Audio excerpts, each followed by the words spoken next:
I'm Mark Slaughter with WCPO, and he's Greg Shoemaker of tristatefootball.com, and we are here at Lakota East High School.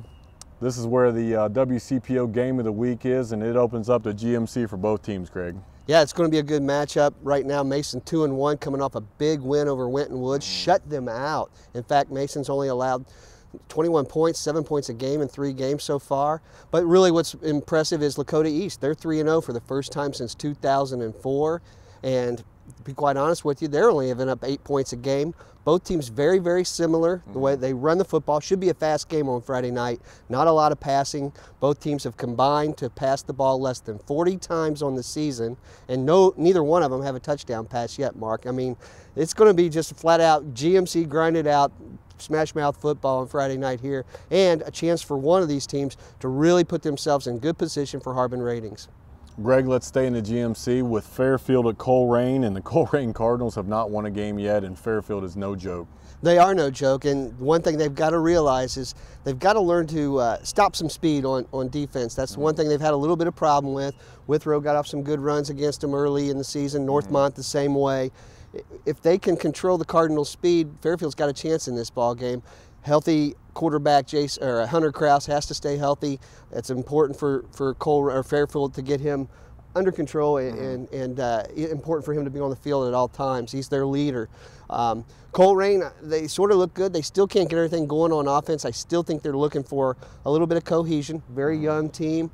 I don't expect this to be a high-scoring affair in the 20s, both teams, 28, 22, somewhere in that area. And I do expect Colerain to come out on top. They're going to be hungry. It's going to be a tough game on the road for Fairfield.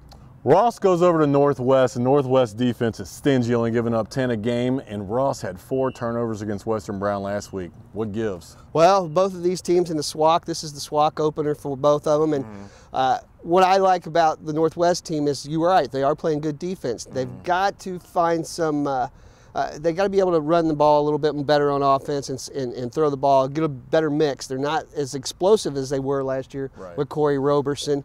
Now, last week, Ross shot themselves in the foot against Western Brown. Both of those teams are Division III, Region 10, and that was a big playoff battle for some control and some grip into that region. So Ross needs to step back. Again, there's not a team, they don't throw the ball a whole lot, so we'll look for them to run. They've got a big offensive line with Curtis New and Steven Stepanak, who's headed to Indiana. So that's a good-looking team up front. Again, more balance, both those teams, more balance, and think you're going to see a better team and a much better team down the road from both of these schools as we go on this season. One last game on the Ohio side is Wyoming traveling over to Madeira. Wyoming is looking for its 2nd straight crown. They are in the CHL, and one of the things that they did last year against Madeira was put up 55 points. So both of these teams in the last 5 years have won all the CHL titles between the two of them. Wyoming's looking for their 4th in the last 6 years. Madeira's already got 2 of them. Both of these teams, this will be an exciting offensive football game. It always is when these two guys match up. CHL is a 4-team race right now between Madeira, between Wyoming, Taylor, and I'm missing the other one, Indian Hill, and Marymount, actually. So maybe 5 teams right now that still have a legitimate shot. Nobody's a clear-cut winner. Wyoming's coming off a loss to McNick, and they were both Division IV, Region 14 teams. So McNick gets a leg up there in the Harbin ratings, secondary points, and so on. So this is a big game for both of these teams to get out there and make some noise and get that extra win come playoff time.